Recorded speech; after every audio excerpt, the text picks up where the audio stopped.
আরজি করে ঘটনায় সঞ্জয় রায়কে দোষী সাব্যস্ত করেছে শিয়ালদহ আদালত। সোমবার রয়েছে দোষীর সাজা ঘোষণা। শুধুমাত্র সঞ্জয় রায়কে দোষী সাব্যস্ত করতেই উত্তরবঙ্গ মেডিকেল কলেজ ও হাসপাতালে ফের বিক্ষোভে ফেটে পড়লেন জুনিয়র চিকিৎসকেরা।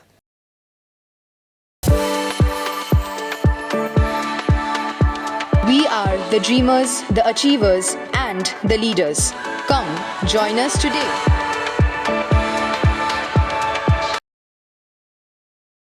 জুনিয়র চিকিৎসকদের দাবি, শুধুমাত্র সঞ্জয় রায় একা নন, এই ঘটনার পেছনে রয়েছে আরও একাধিক ব্যক্তি।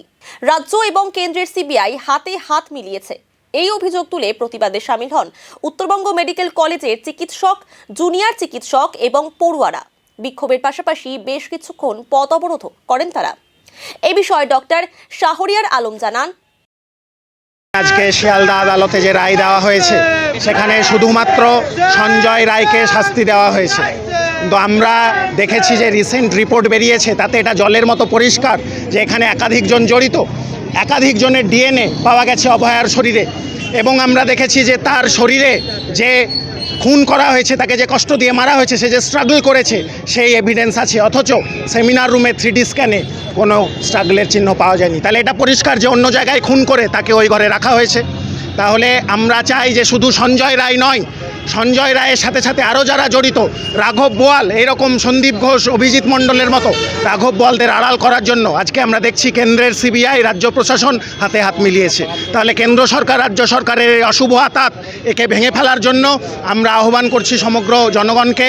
এবং আজকে আমরা নর্থ বেঙ্গল মেডিকেল কলেজের চিকিৎসক, ডাক্তারি ছাত্র, ইন্টার্ন সবাই আমরা এসছি, এখানে এই আন্দোলন চলছে। আমরা বার্তা দিতে চাই যে সিবিআই কিন্তু পার পাবে না, তাদেরকে এই বিচার দিতেই হবে, তাদেরকে চার্জশিট দিতেই হবে। আজকে তো কোর্টে রায় বেরোলো, কতটা খুশি আপনারা? রায়ে আমরা একটুও খুশি নয়, কারণ রায়ে শুধু সঞ্জয় রায়কে দোষী বলা হয়েছে।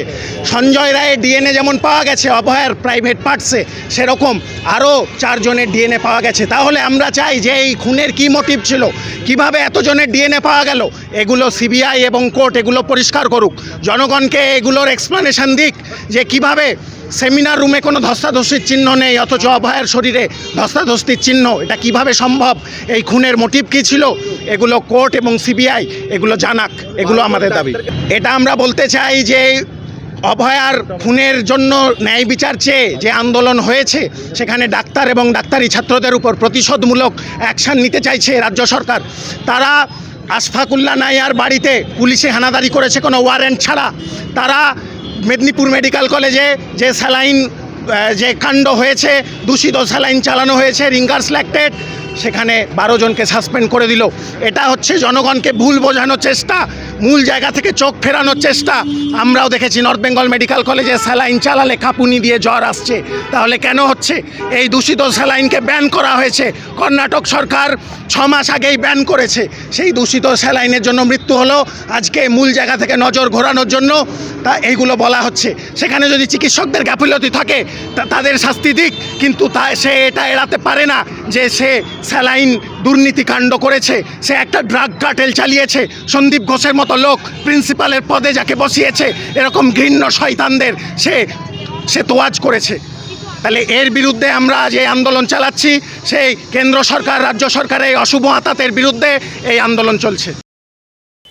অপরদিকে উত্তরবঙ্গ মেডিকেল কলেজ ও হাসপাতালের পড়ুয়া সহেলি মুখার্জি জানান, আমরা তো এই রায় যেটা আজকে সেশনস কোর্টে দেওয়া হলো সেটাতে তো একদমই খুশি নই।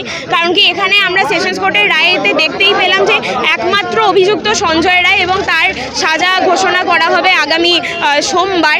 কিন্তু আমরা দেখতে পাচ্ছি ক্লিয়ারলি যে সিএফএসএল রিপোর্টে সেখানে দেখা যাচ্ছে যে ওই ক্রাইম সিনে একটা স্ট্রাগলের এভিডেন্স কোনো ক্রাইম সিনে পাওয়া যায়নি, অথচ অভয়ার শরীরে এভিডেন্স অফ স্ট্রাগল আছে।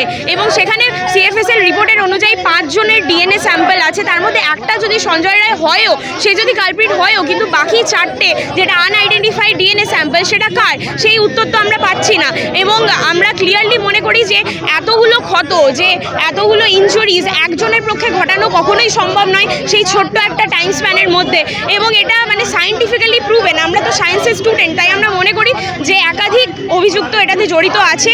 এবং আমরা যে প্রশাসন এবং পুলিশ ব্যবস্থা, রাজ্য সরকারের যে ভূমিকা দেখেছি অত্যন্ত ধিক্কারজনক ভূমিকা এই পুরো ঘটনাকে নিয়ে, এবং আমরা মনে করি যে এখানে কোনো রাঘব বোয়ালের মানে সংযোগ আছেই এই ঘটনার সাথে, এবং তারাই এই ঘটনার মূল দায়ী। আর স্বাস্থ্য পরিষেবা নিয়ে আমরা বলতে চাইবো যে মেদিনীপুর মেডিকেল কলেজে আপনারা জানেনই যে রীতিমধ্যে যেই দুর্ভাগ্যজনক ঘটনাটি ঘটেছে সেটা হচ্ছে রিঙ্গার ল্যাকটেট, একটি আইভি ফ্লুইড, তার যেই বাজে একটা ড্রাগ ওয়েস্ট বেঙ্গল ফার্মাসিউটিক্যালস থেকে ম্যানুফ্যাকচার, সেই ড্রাগের অ্যাডভার্স রিয়াকশনের জন্য সেই রোগীদের মৃত্যু হয়েছে এবং অন্য কয়েকজন মাও তারা আশঙ্কাজনক অবস্থায় আছেন। এবার এই ড্রাগটার ব্যাপারে অনেক রকমভাবেই অনেক হসপিটাল থেকেই রিপোর্ট পাঠানো হয়েছিল স্বাস্থ্য ভবনে যে এই ড্রাগটিকে ব্যান করে দেওয়ার জন্য, কিন্তু তাও রাজ্য সরকার কোনো পদক্ষেপ নেননি, এই ড্রাগটিকে ব্যান করা হয়নি। এবং উপরন্তু তারা এখন জুনিয়র এবং সিনিয়র ডাক্তারদেরকেই দায়ী করছেন এই পুরো ঘটনার জন্য, এবং এটা আমরা মনে করি যে জনসাধারণ এবং ডাক্তার নার্সদের যেই ঐক্য তাকে ভেঙে দেওয়ার একটা ষড়যন্ত্র, এবং আমরা এর তীব্র প্রতিবাদ করছি।